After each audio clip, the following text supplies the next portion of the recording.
Thank you.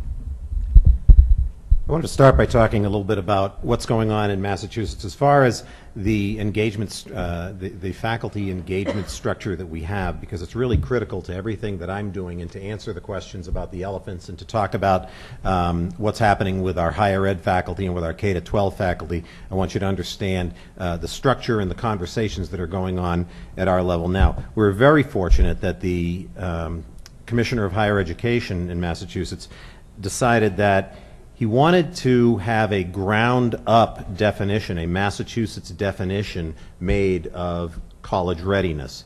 And we have 29 different institutions. He asked each of the presidents of those institutions to establish, we're a PARCC state, to establish a PARCC engagement team, and that PARCC engagement team would work not only with the faculty at the higher ed institution, but also with the regional K-12 instructors to essentially come up with a local regional definition of college readiness. And then that we also have, Steve mentioned the readiness centers that we have. We have a readiness center about a half an hour from where my institution is, and we've already met. I met with them last week, and what we had with the Readiness Center is a meeting of the 5 PARCC engagement leaders at those 5 institutions, and we got together and talked about the plan. We shared resources. We talked about, we literally looked at each institution and determined what towns are you taking. If you're meeting with Fall River and New Bedford, who's got Dartmouth? And so on, to make sure that we were covering not every single community, that would have been impossible, but that we had the larger cities, the small towns, and so on. Then what's going to happen, by the end of May, each of the institutions has been directed to have that definition of college readiness. We will forward it up the ladder, and then it will be at the statewide level, again with members of that engagement team and members of the Department of Higher Ed. It will be crafted into a statewide Massachusetts definition of college readiness. Now, what this is going to do for us, hopefully, and again, it's all a hope, but this is the plan, and I think it's a good plan. The idea is that this is going to give us a better idea of how PARCC can be used for Massachusetts. But I think that even more important than that, I mentioned that I'm interested in getting faculty involved in academic decision making, and this really, I think that if we want to have those kind of collaborations that we talked about, I know Rich and Andrea earlier talked about the idea of having the K-16 collaborations. If you really want to have that kind of seamless transition, then you've got to have the higher ed faculty, or at least I believe you've got to have the higher ed faculty vested in this. So my hope is that by this process of having local institution faculty really vested in, have a say in what that definition is. It doesn't mean that everyone's going to be involved in the conversations, but there are enough people involved in the conversations, and we're going to have campus-wide discussions that people will be vested in the process, will be vested in the Common Core and PARCC, and hopefully that's going to assist greatly. Locally, what we've done at Bristol Community College,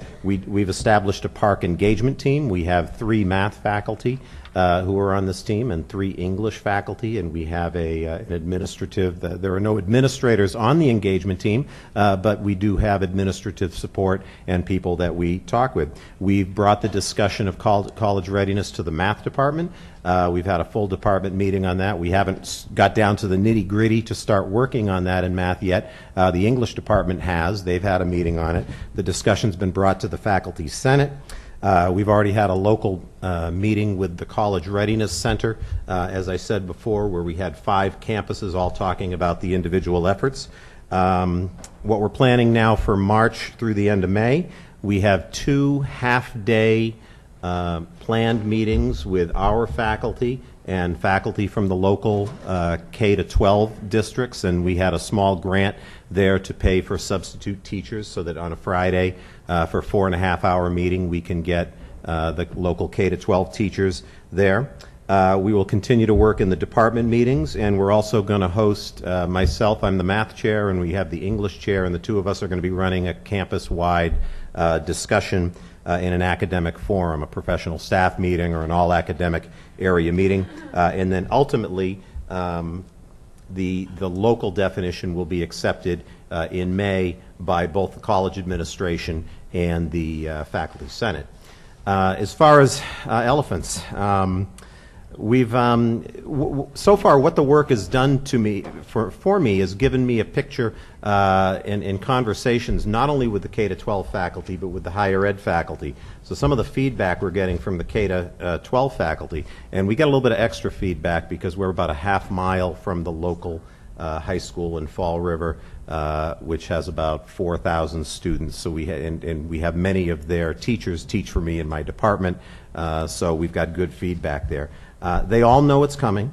They're not sure what it is. They haven't. The PARCC assessment hasn't been completed yet. They're very familiar with the Common Core, but they don't know exactly what the PARCC is going to be. And a lot of that's kept secret. I was at a PARCC design meeting last month, and you weren't supposed to take certain materials home with you. They almost feel like they don't want to scare, was the word, some of the K-12 teachers. We don't want word to get out of something that's going to be included, and ultimately maybe it won't be included in the end. Massachusetts currently uses a high-stakes MCAS test. Will PARCC be the same? Our current test, MCAS 10th grade test, is a graduation requirement. Will the same be true of PARCC? Might schools be judged as underperforming based on PARCC results? Will principals feel the pressure to have their school perform well? Will the pressure then be shifted down to K-12 teachers for them to teach to the test? Will the state be using PARCC for math and ELA, but staying with the MCAS test for science? So there's going to be some real changes going on in K-12. From the higher ed community, it's brand new to us. It was brand new to me 3 months ago, and we're really working our way through it. But this local campus engagement is going to really help bring the discussion. But there are a lot of questions we have. Writing instruction standards one thing, but implementing them is a different thing. Making sure that pedagogy changes. How do you do that? That's something that came up in the faculty senate meeting. Time is up. Thank you. When they passed the thing that said 2 minutes, I thought I had 2 extra minutes. Sorry. In Missouri, we are a part of the Smarter Balanced Assessment Consortium, and we also adopted the standards, the new standards, in June of 2010, and started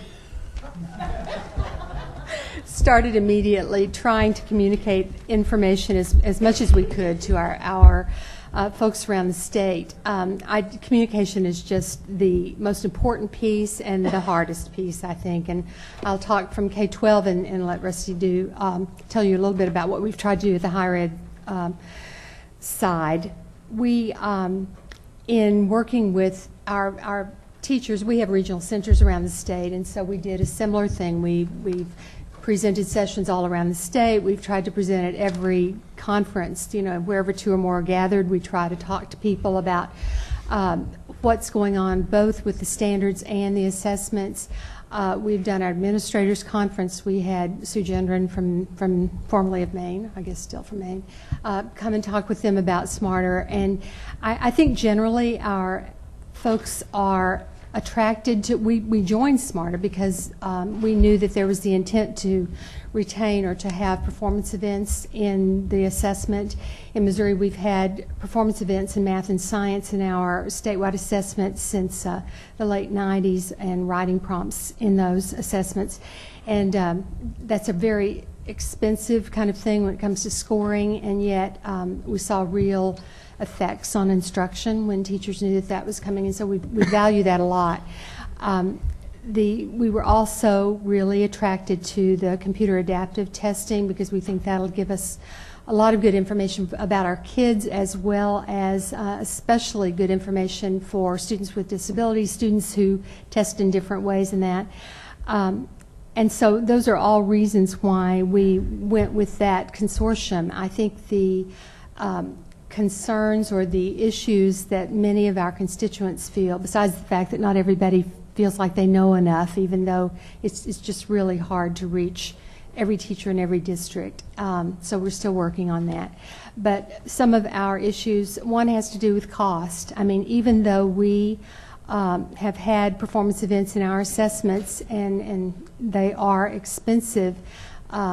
We are still trying to figure out as a state whether or not we'll be able to afford this because, well, they're just cost issues, and that's a huge elephant for us, even though we really are attracted to the assessment and want it. We want the comparability it will give us, tell us how our kids are doing compared to kids around the country, and so that's an issue. A second one is technology.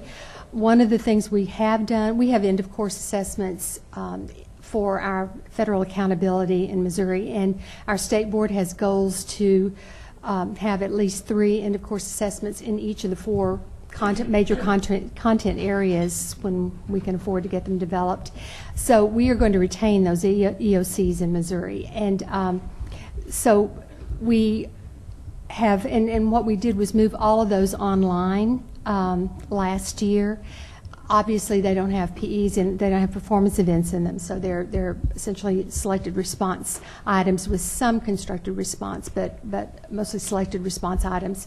And so we've already been down the road of having those EOCs online, and our district said, oh my goodness, we'll never be able to do it, it's going to be really hard. Our commissioner said, yes we will, yes we can, you know, and so it has been a struggle in some districts, but the difference in that and in Smarter, and the concern we have about that, is that right now that those tests can be cached on the local server or the local machine, and it's not using bandwidth all the time the kids are taking the test, and they submit it.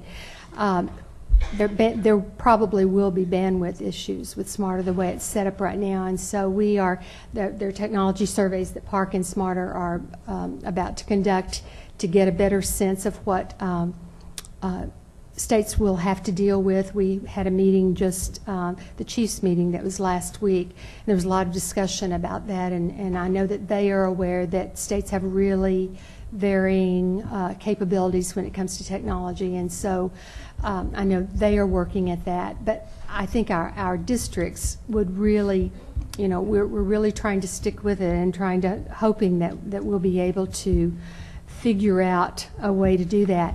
The other issue kind of related to that is testing logistics, because we've done EOCs online for a year now for high school. When we're talking grades 3 through 8, that is a different issue, and it's not just for us. It's not just a small district issue. It's an issue for everybody. Scheduling students into labs. Most schools only have 1 lab. Many of them only have 1 lab, and so trying to figure out how to get kids in and out and get those assessments done. Just the logistical piece is big. And then the final piece is some districts have talked about performance dips, you know, when kids are taking a different kind of test. And that's something our districts are worried about. I don't know that I'm as worried about that. We've had assessments that our standards have always been rigorous, and our assessments have reflected that. We have always had lower proficiency scores than all the states around us for that reason, and I think that's partly why our teachers are so glad to have the Common Core, because now we all have the same standards, and I guess they're thinking maybe everybody will come to seek our level. Our level's not good, we need to move it up. And so, you know, the bottom line with all of this is that standards, as was said this morning, standards don't make the achievement better. Good instruction does. And so it's a matter of good communication to our teachers and our schools and our parents, and making sure that we bump up instruction. And I think assessment kind of helps us do that, though. We saw that with the writing prompts when we instituted those in our state, and I think as teachers see these assessments and learn to use some of them, the technology-enhanced items, we're going to be piloting some items like that even this spring and next year. And I thought they were very cool, but I really thought they'd be very cool with instruction. I mean, using that kind of technology to teach is what we need to be sure we do, and so we're working to get resources like that for our teachers.